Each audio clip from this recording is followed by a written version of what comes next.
Share screen. Share screen. And so can everyone see this? Yeah. Can.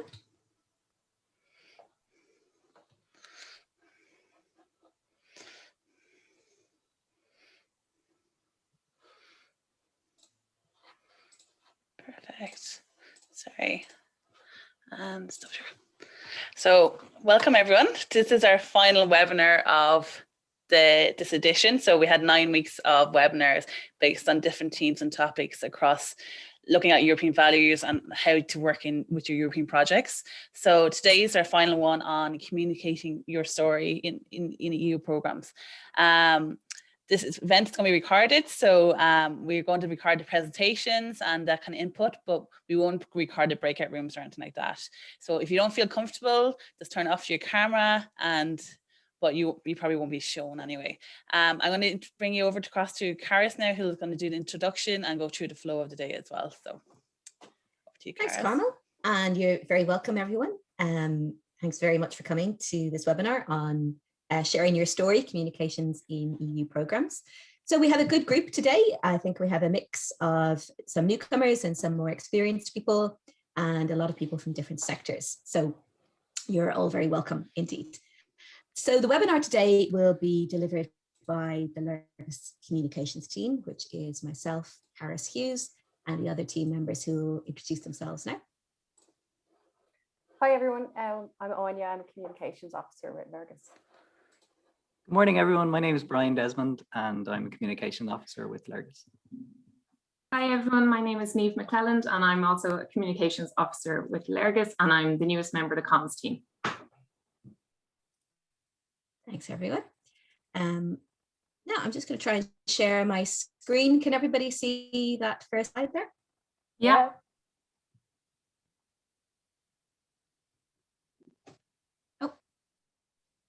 We've just dropped out. Is that okay? Can everyone see that? I can see Caris, okay, great. Thanks, guys. So sharing your story, communications in EU programs. What we'll do today is start off looking at some communications essentials and the EU message. Then we'll go to Niamh. We'll talk about press and that's really focusing on storytelling and telling the story of your project to the media. Anya and Brian have made a video on storytelling on those, so something that projects would use a lot. Then we'll have some group discussion about your own tips and tools around communication, and then we'll wrap up at the end and listen to some feedback from the discussion and close up for the morning. So what we will sort of be doing afterwards is sending you a web link which will have all of the resources that we mentioned and any resources that come up in the conversations. And during the morning, if you have questions at the end of each section, we'll have a little bit of time for queries or comments. So if you put them in the chat, we can come to those questions or suggestions or whatever you have at the end of each section. So let's begin with communications essentials. So any piece of communication starts with 3 questions. And those questions are, who is your audience? Who are you trying to reach? What is the best, most effective method to reach them? And then what are your key messages? What is it that you want to communicate to that audience? So everybody's project is very different. Everybody's story is different, but every project has one common message which it's meant to communicate as well. And that message is this, that the projects that you have are funded by the European Union. So this is something that, as I say, every project that is, whether it's Erasmus Plus or Solidarity Corps, it has this key message in common that it is funded by it. So you might be kind of thinking, well, this is a different logo than we're used to. It's not the traditional Erasmus Plus logo or the Solidarity Corps logo. This is actually the new logo that the new beneficiaries of the 2021 to 2027 cycle of programs will use. And the reason is because the European Union, the Commission, did some research and they discovered that people didn't actually know that Erasmus Plus was funded by the European Union or the Solidarity Corps, particularly with Erasmus Plus.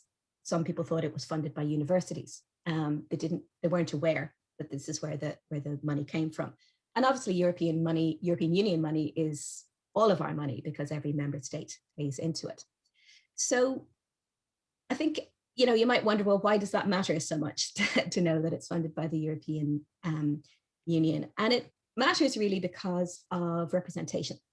So you might remember in the 80s and 90s, there started to appear those European Union flags on roads around Ireland, and people began to realize that infrastructure was being built with this European funds.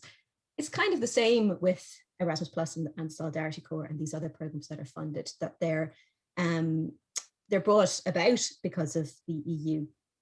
And I suppose what we want to show is that these projects have a transformative effect on people and on communities, and that they're made possible of that.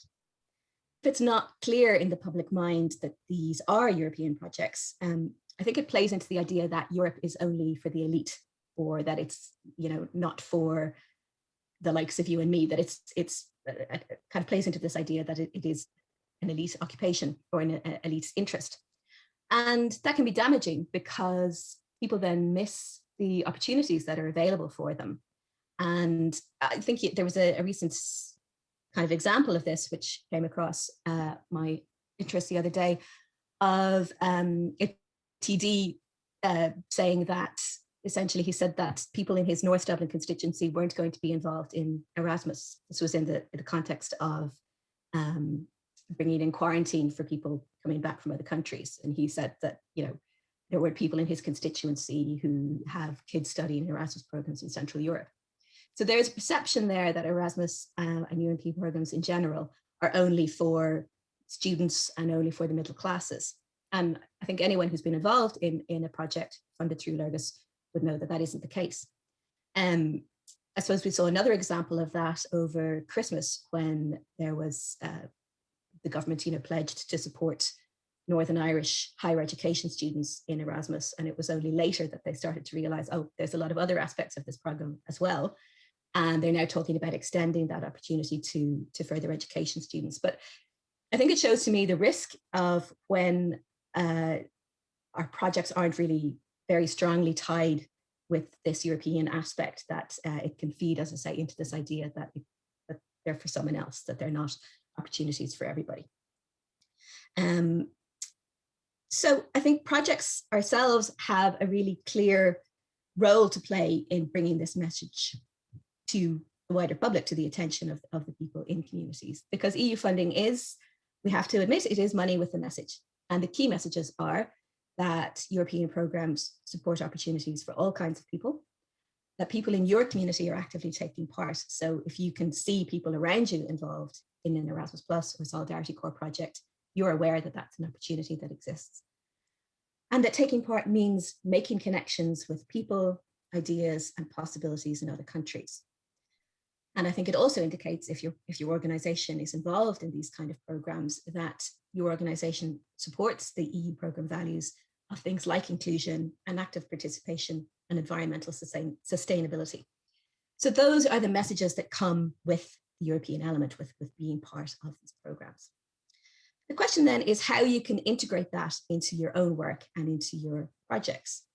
So one of the key ways to do that is through the use of logos and branding. As I mentioned earlier, the logo has been changed to really reflect that this European Union funding is in place.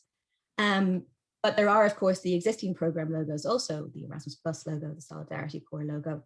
And if you build them into the work that you do, whether through its, the flags that Léargas can provide you with, or the Solidarity Corps materials we can provide you with, or even going to these web links and downloading things like fact sheets or posters or pull-ups or whatever, there's a lot of resources that you can use to help to integrate the brand identities into what you do. And you can be as creative as you like with that. And you can, as I say, use your Erasmus Plus flag along with your own organization flag in this particular instance. You can, make there's some handmade ones actually in the background of this one as well. So this is a school that just has the European flags kind of integrated into their background to really emphasize that point. some European Youth Week branding on backpacks and t-shirts and things like that, and the European Solidarity Corps flag. But people have been very creative with this as well. I know youth organizations have gone to charity shops and got old sheets to paint their own logos onto to participants to express themselves. There's a lot of different ideas that people have. These photos actually are from last week's webinar, which was on called sort of creative ways to engage European identity, to engage young people in European identity. So that might be a useful resource to go back and look at different ways that you can integrate this European element into the work that you do. Another way to do it is to share the message of, what the context of what these programs are.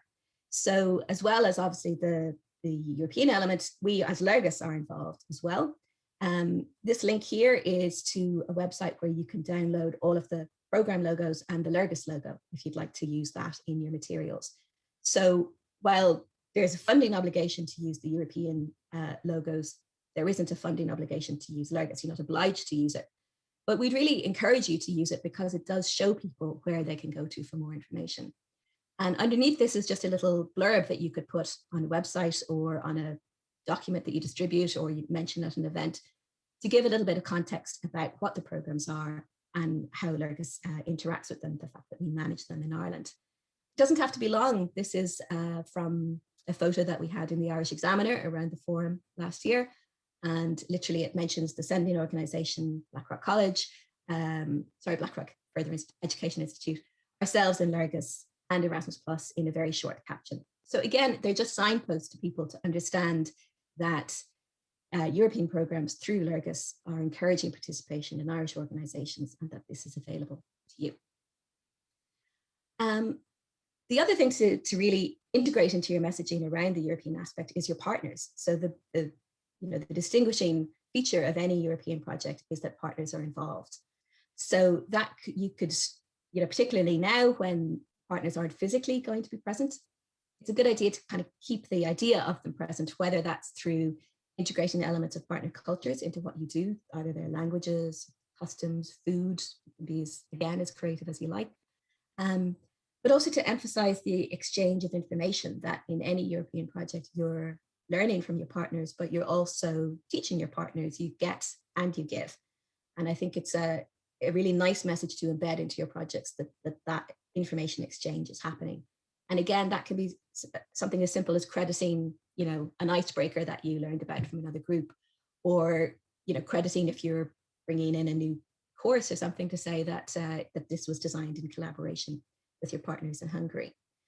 I think it's always really nice as well to give your partners a human face. We often speak about our partner country or our partner organization, but your partners are really the people that you deal with.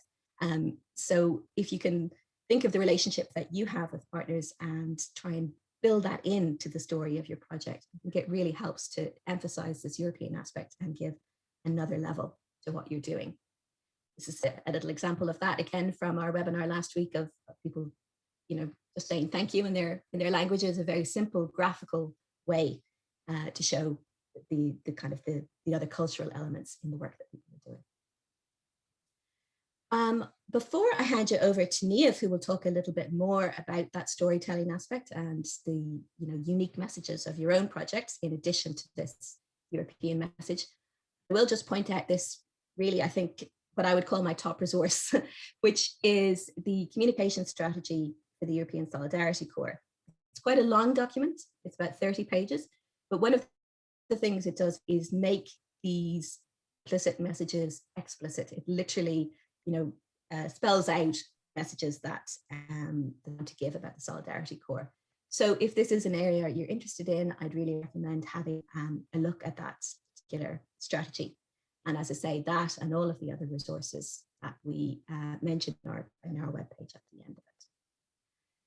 So I will hand you over to Niamh now shortly. Brian, did we have any questions or comments in the chat? Or No questions yet, no. perfect. Does anyone, yeah. Anyone got any questions or?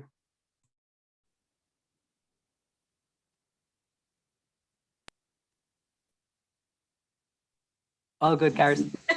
Okay, great. Well, look, I'll hand you over now to Niamh, who will talk about storytelling for the media. Thanks a million, Karis. I'll just share my screen and make sure everyone can see.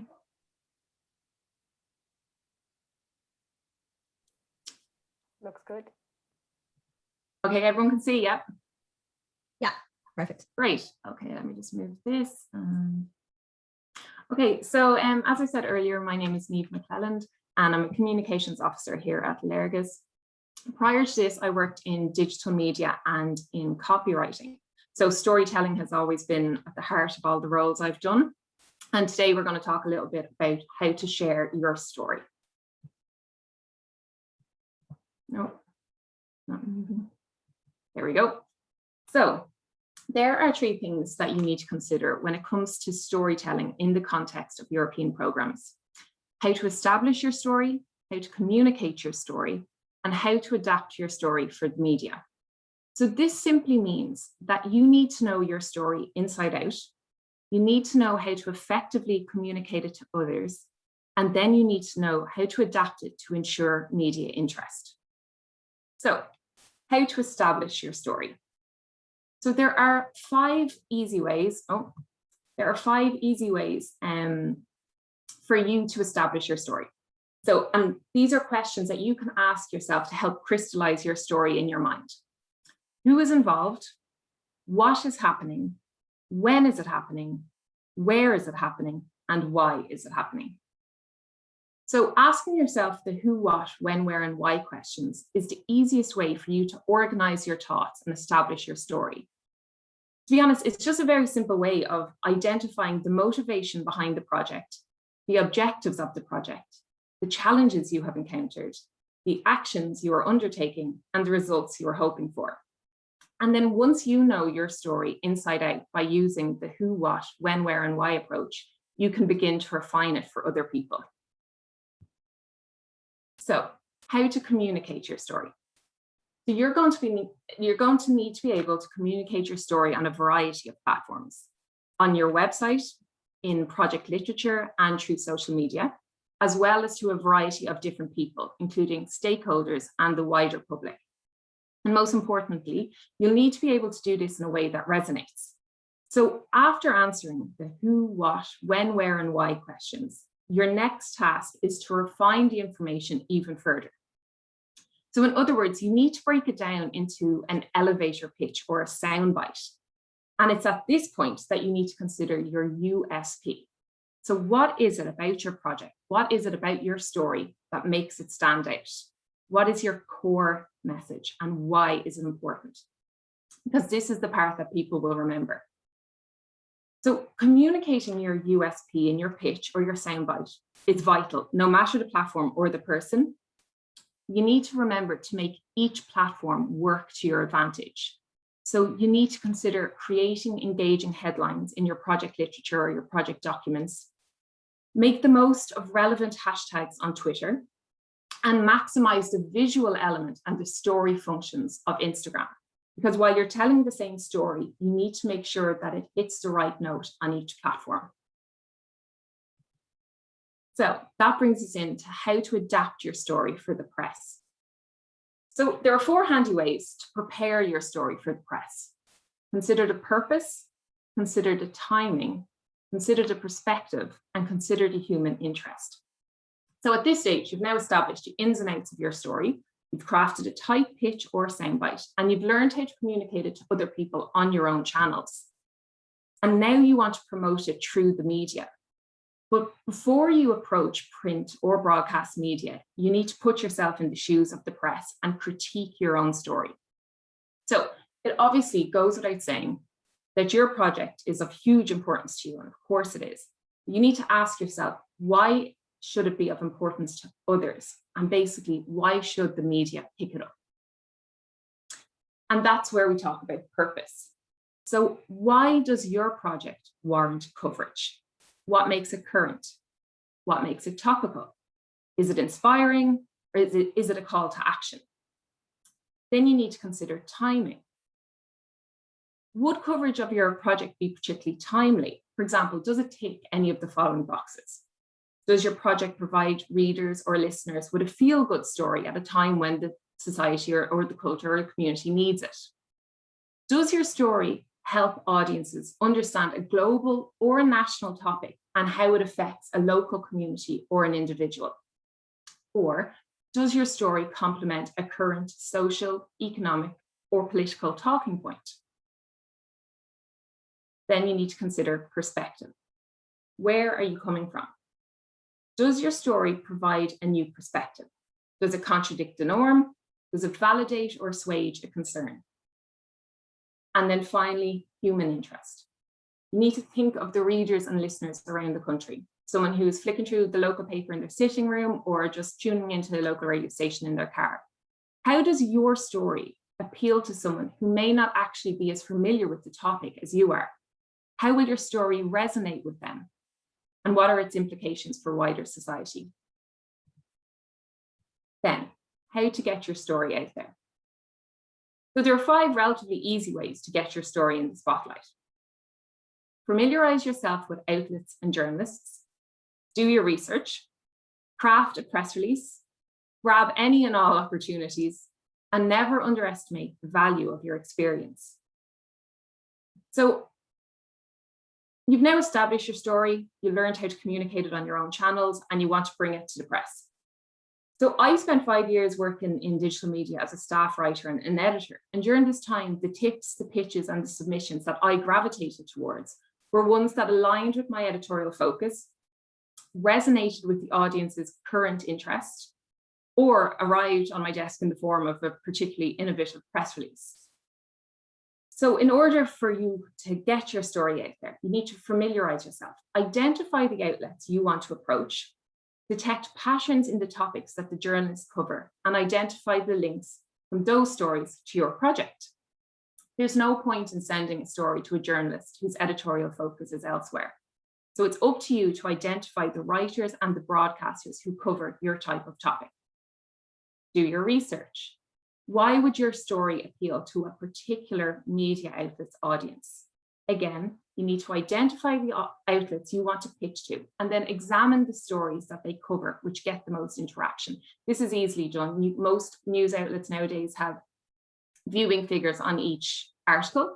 You can look at how much commentary they get on Facebook, how frequently they're reshared on Twitter.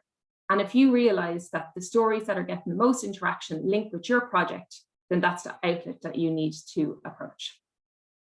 Craft a press release. So news desks are inundated with press releases and inboxes are crammed full, but that definitely doesn't mean that you shouldn't work on a press release and that you shouldn't send one in. It simply means that you need to make yours stand out.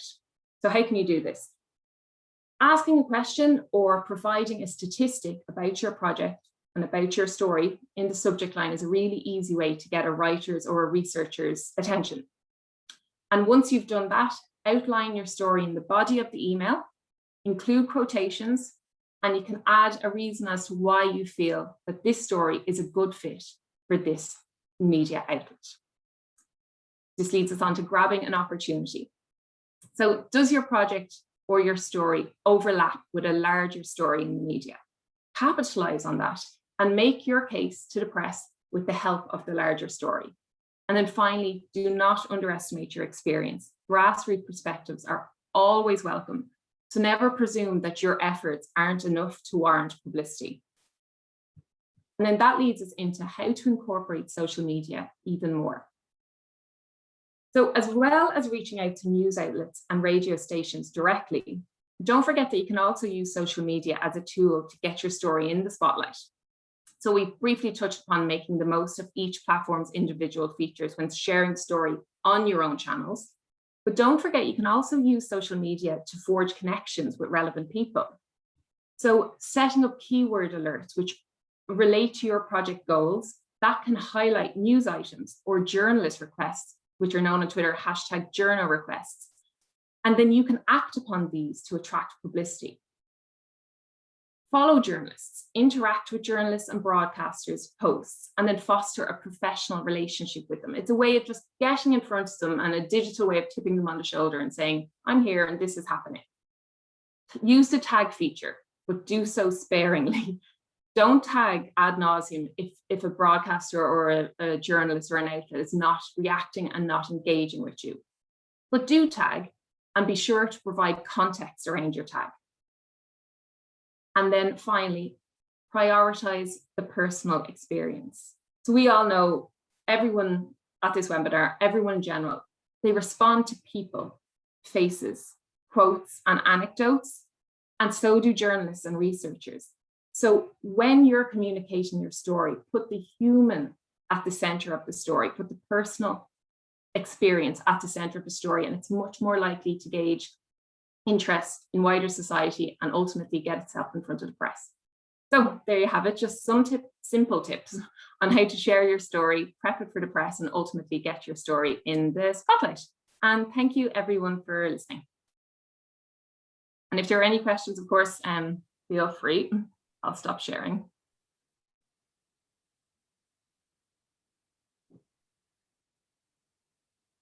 Thanks so much, Steve. That was great. No problem. I don't see any questions in the comments, but does anyone have anything they'd like to ask at this point? We can come back to it in the group discussion anyway. That's lovely. So, I just saw one question coming from Léargas. Sure, absolutely. Yeah, we would. We'll end up reposting on Instagram, Twitter, and Facebook if you were to tag us in your stories. Yeah. Absolutely. And Great. LinkedIn as well. LinkedIn as well. Yeah, lovely. My bad. Thanks very much indeed for that. Great. As I say, we can come back to this in the discussion, but thanks very much for that question. So we're going to move on now to storytelling for video, because video is something that's very accessible to all of us. You know, everybody has a video camera on their phone now, so it's being used more and more. So Anya and Brian have put together this video with some tips about how you can, with a bit of consideration, tell a really strong story using video. This is on YouTube, so I'm just going to share my screen, and if you bear with me for 1 second, we should be able to now. Has everybody got that there? Yeah. Yep. Okay.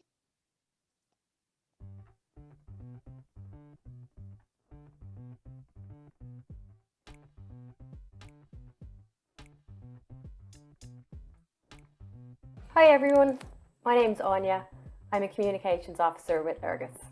And I'm Brian, and I work in communications. I love content creation, digital marketing, and discovering new ways for all of us to share information with each other.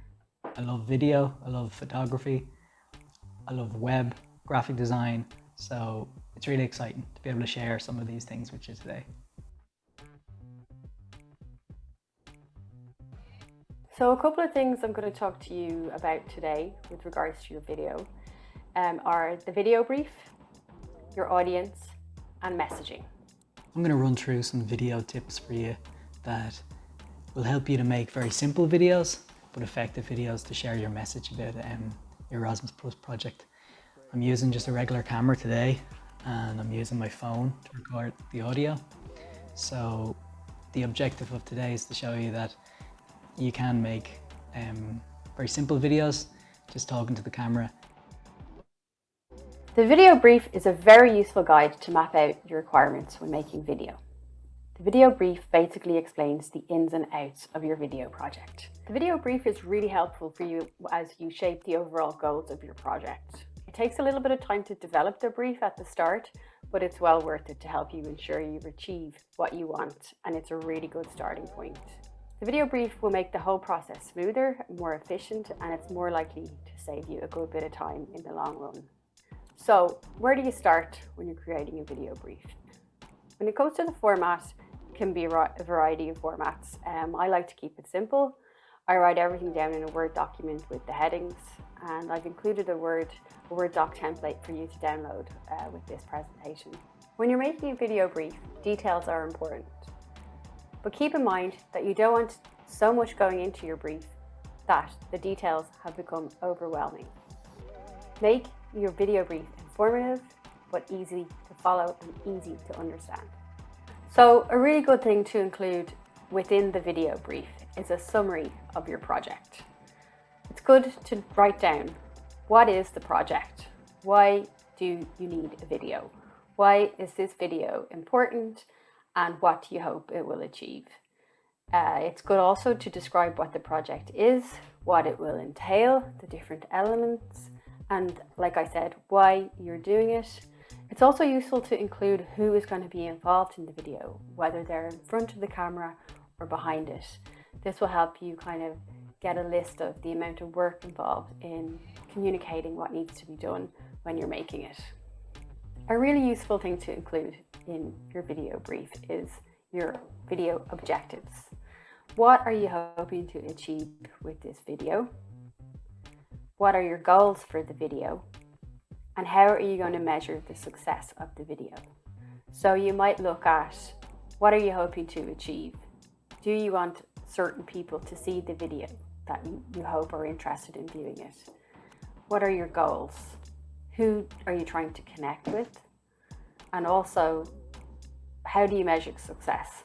Do you want a certain number of people to view the video on your social media channels or in your school or as part of your community group? What does success look like to you with regards to your video? It's different for everyone, but it's really important to think about what will make this video a success to you. So now I'm going to talk about your audience. Your audience is really, really important when you're making a video. You need to think about your target audience. Who is your target audience? This will help determine the style of the video. So when thinking about them, you need to think about what age are they? Where are they? Will they be watching this video online? Will they be watching it on their phones? Will they be watching it in offices, on desktop computers? Once you have identified your audience, it's important to discuss the type of video content that will speak to them. Think about your tone and your style. Will it be fun? Will it be friendly? Will it be fast-paced and energetic? If it's for young people, I would definitely say yes. Essentially, you want your audience to be able to identify with your video and feel a real connection to it. This is why you have to think about them when you're making it. Think about your message. What is your message? Every video needs a key message. So it's important to start thinking about what you want your video to say. It's really nice to have a lovely, fancy, great looking video, but at the end of the day, you want it to say something and speak to your audience about something that's important to you and that you want to share. So a good place to start when thinking about your key messages is brainstorming a list of things that you want people to take away from watching your video. A great way to help you to get clear on your message is to create a storyboard. Now, anytime I have to shoot a video, I like to plan things out. You may not be the same, but when it comes to the editing room or when you come back, it's great to have more footage than less. So a storyboard helps you focus your content. I've provided some templates on the landing page that you can visit. Feel free to download them. Scribble in pictures, they don't have to be perfect, but just maybe map out if you're going to have a headshot, if you're going to have some B-roll, which is just footage of your project. I'd recommend when you're having kind of fun activities during your project, get your mobile phone out or your video camera and just shoot kind of active shots. They're invaluable when you come to make a video afterwards. And I would recommend to shoot them landscape. Unless your video is solely going to be on TikTok or Instagram, I still would recommend landscape. It gives you a lot more options in terms of video for your YouTube channel, for your website, and they will scale perfectly on those other platforms as well. So shoot landscape, get lots of active shots, and a storyboard is a great way to help you kind of tell your story, map it out, and know the shots you need to take while your activity is taking place. If you can just get the camera in one position, nice and straight, for your headshots, that will look way better. In post, sometimes you can zoom in a bit to kind of ease the eye, maybe every 10 seconds or something. But this one shot like this is going to be a lot less distracting for people. They're going to listen to what you have to say. And then when your project's happening and you're out and about, you can get creative. Even, you know, too much zooming in and out can be very distracting. So keep it simple, take a shot, all right? And you can stay, like, the reason it's a video camera is that it captures movement. So you can stay stationary and you can let all the stuff happen around you. And that's far better than you running around. When it comes to editing, there's a lot of products out there. To edit this one, I've used Adobe Rush, but there's Adobe Premiere, there's Camtasia. If you have a Mac, you've probably got iMovie. There are other ones online. I think there's one called Movely. Pretty much it doesn't really matter which one you use. They all work on the same philosophy, that you have a timeline, you cut your video, and whatever is on the top of the layers is what people will see. So you can overlay images, maybe some photos of your project as you talk, to cut out the monotony of maybe just looking at one headshot. Always good to use a little bit of music if you can, but if you do use music, make sure that you've copyright for it. You can use the YouTube catalog. They have kind of copyright songs in there. If you don't have music, maybe somebody in your project is a budding musician and you could use some of their content. There are other options. There's a website called Audio with 2 I's. I've used that before, it's quite good. And there's also one called Upbeat, 2 P's. I think they're all running out of domains, so they have to add extra letters, but there are 2 options that you might use if you need some music. The YouTube playlist would be perfect too. Just be careful that you do have copyright permission for because you don't want your video to be taken down off YouTube or whatever channel you're using. Now, a lot of people get kind of obsessed about the video. They're recording the video. But one of the most important things is audio. So I don't know if that makes a difference, if you can hear the difference there. This is a little lapel mic from SmartLav that plugs into my phone, right? And on my phone, I've got an app called HiQ MP3 player. I've recorded whole audio for videos with this app, right? And I've given it to the person who's speaking. I have the audio on for the camera, right? This is a great little road mic that you might use and put it on the top of your camera if you've got a DSLR. That'll give you pretty good audio. But particularly if you have people who are talking to camera, it's always good to have a separate audio track and just sync them. When making this video, I've used a couple of products that make little intros and transitions just to jazz up your video a bit. They're very, very easy to use. It's a quick trick that might be useful. And ones that, off the top of my head, ones that you might look into are Offio or Videos. There's plenty out there. But these little things can help in terms of the production of your video if you want to do that. But very much today our discussion is around keeping it simple. When you're thinking about your key messages, it's important to consider 3 things. Number 1, what do you want your audience to hear? Number 2, what do you want them to remember from your video? And how do you want them to act after your video? So what is actionable from your video? This could be something as simple as going to your website to get more information about your organization and your projects. So just to summarize quickly on audiences and messaging. A good guideline for me is think, feel, and do. What do you want your audience to think about your video? How do you want your audience to feel about your video, and what you want them to do?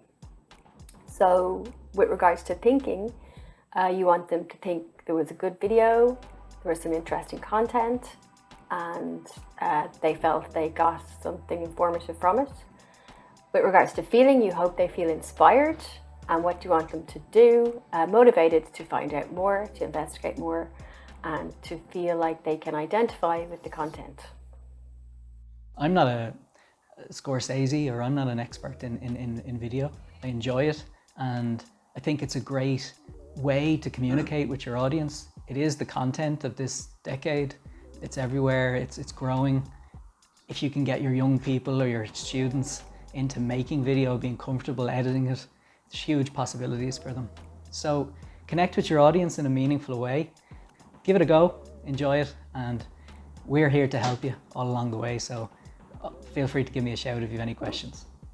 So thanks everyone for watching. I hope it was helpful. I hope our video comms tools were useful to you and you get something from it.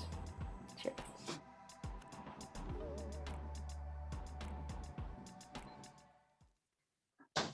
Hey, and that's a wrap. On that, thanks very much, Anya and Brian. There was some food for thought for everyone there. Does anyone have specific questions or anything they're wondering about at this point? Okay, well, we'll have an opportunity now to hear from each other and obviously to talk to ourselves in comms as well, if there is anything that you'd like to come up. So I think Carmel is going to separate us into two groups to discuss. This bit won't be recorded, so don't worry about that.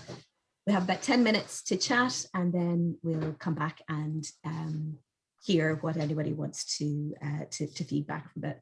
And the emphasis here is on hearing from each other, and particularly any tips or tools that you have about communication practices that have been useful for you. Hi. I'm just doing it now, so give me 1 second. Thanks, Carmel. Carl.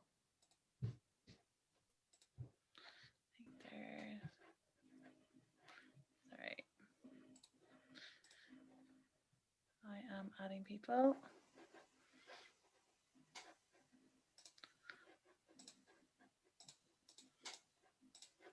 Okay.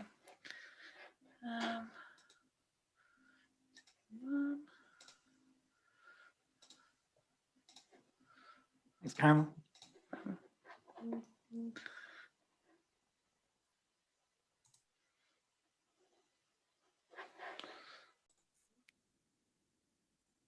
Absolutely, thanks, Carmel. Yeah, we sorry, no, I think we all were in mid-flow there. We in our breakout room were just talking mostly about using video and different possibilities for video editing. And I mentioned that we have a blog post on the Léargas website about kind of putting together the shots for videos, but we'll have a look as well for some tips on video editing and on putting them together. So that was, I think, what we were mostly discussing. How did you get on, Brian and Niamh? Well, we were just getting into our flow, kind of doing the room and talking about the images that people sometimes capture for projects, not really showing the action. And then how we might be able to create some kind of resource for people to help with that, and to show that sometimes it's the actual, if you're in your workplace or in your training, you don't take a photo there, you take a photo of a castle or something. And then also around video, getting the message right. I think that was the main, we were lucky to have St. John's College in Cork and the Gaiety School of Acting in our group. So we're having quite a good discussion about content, quality content, and leveraging that on social media, Karis. Yeah. Great. Very good. And were there any kind of anything anybody wanted to share, any resources or tools that came up that people have used? We didn't get around to looking at tools. That was a very short conversation.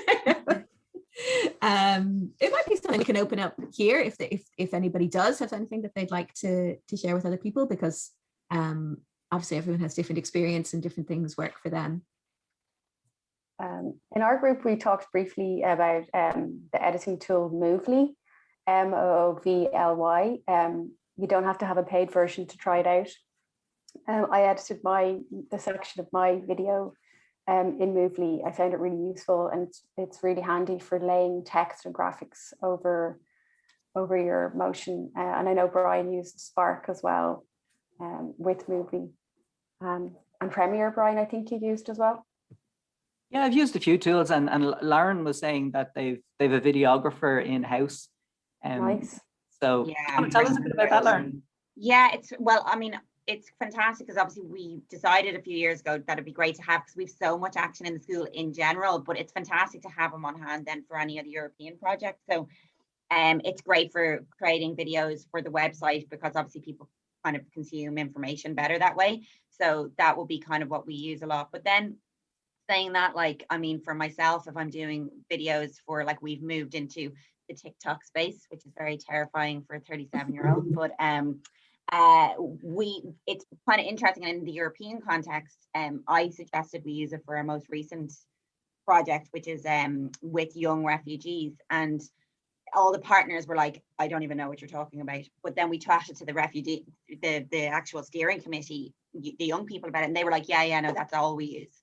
So they're going to be creating the content for us, which is brilliant, because, like, I mean, it's them that are going to be creating it and them that are going to be consuming it. So for TikTok, I would use InShot a lot, which is really easy.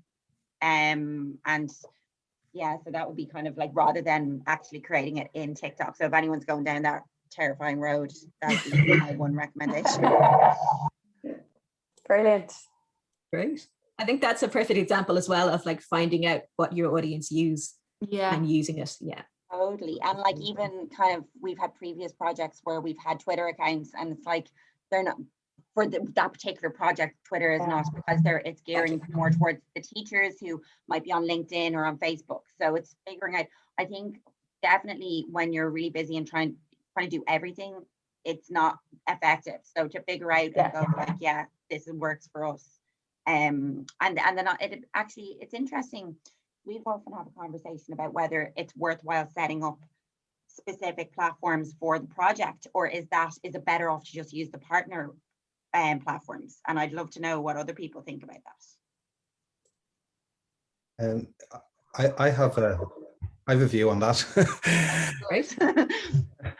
Yeah, I think one of the problems with the European projects that I've been involved in is that it's very easy to put everything on Facebook, but you're only talking to each other, you know, because especially Gen Z aren't there at all. They're all on TikTok. I mean, even Instagram is kind of moved out of that. And the difficulty with Gen Z is they you know, within 8 seconds they have decided whether they're interested or not. The interesting thing about TikTok is that you know, you can be an influencer with a whole load of followers, but your video still gets trialed for 2 hours, and it's like a snowball if it takes off after 2 hours. I posted something yesterday on TikTok and I've over 250,000 views on it, and it was me driving through a puddle, you know, and just somebody didn't give way. So I wrote, you know, kind of pushy people and all that, and there's, you know, 10,000 comments and all this in a day. Whereas I spent ages creating this little animation character for TikTok, and it has like 300 views, you know. So it's how do you translate that into, you know, into how do you get your message across, you know, without it being, do you tie your message to the cat's tail as it falls off the table? You know.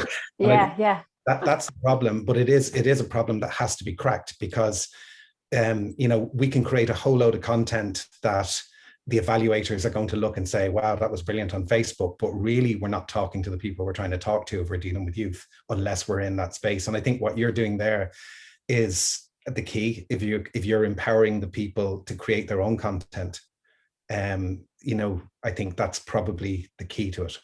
Yeah, and it's really interesting. We're having, throughout the project, we are meeting with the steering committee. Like, I have a workshop with them on Friday about writing blogs, and then we had one 2 weeks ago about, like, how to approach social media, like content creation, and, like, it's also giving them the tools that they can then go on, like, completely apart from the project. They want to go into marketing or even in other parts of their life. So yeah. But the thing, you know, you were talking about, do you set up a different one for each project?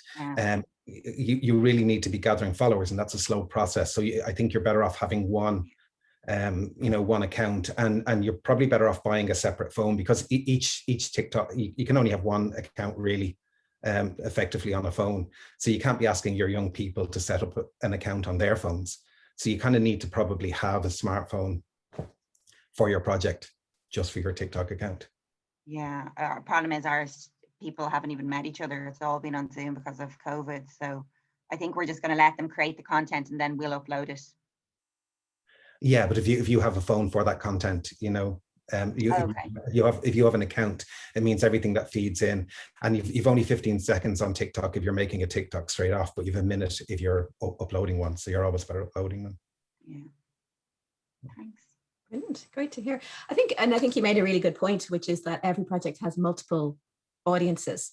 So, you know, your projects are both targeting young people, so TikTok is the place for you to be.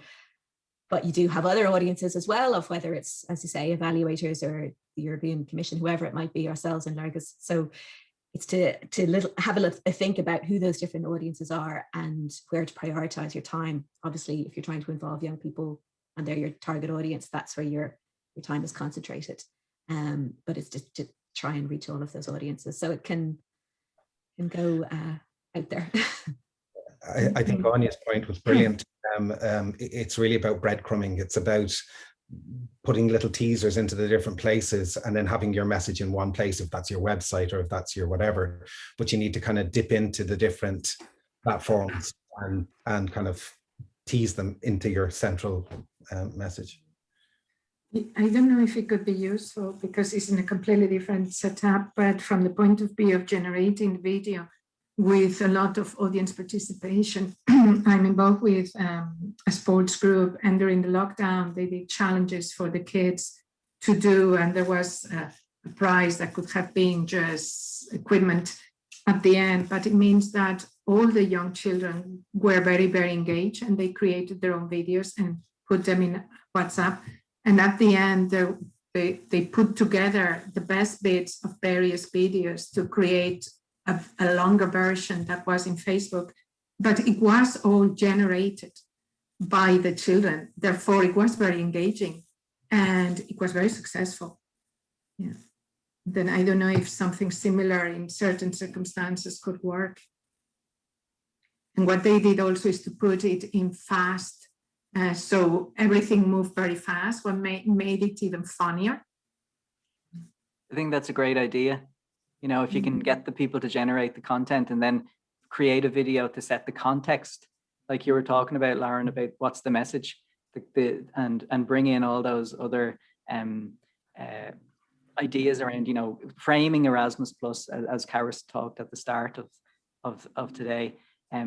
You can set the context maybe with some headshots and use all that content as to really grab your audience. I think it's a great idea, Rosa. It's exciting. Absolutely. I just have one more tip in terms of context and timing as well.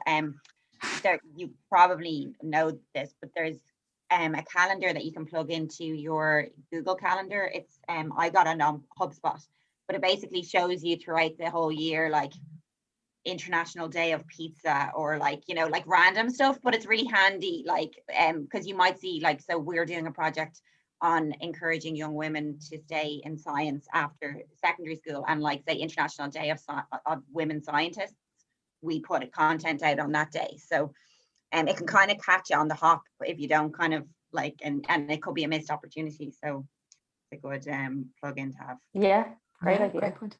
Definitely. All right. Well, look, I think unless anyone has any last things they'd like to add, we might wrap it up there. Thank you very much, everybody, for coming. I think it's if we were in a physical space, we could all continue our chats over coffees for some time.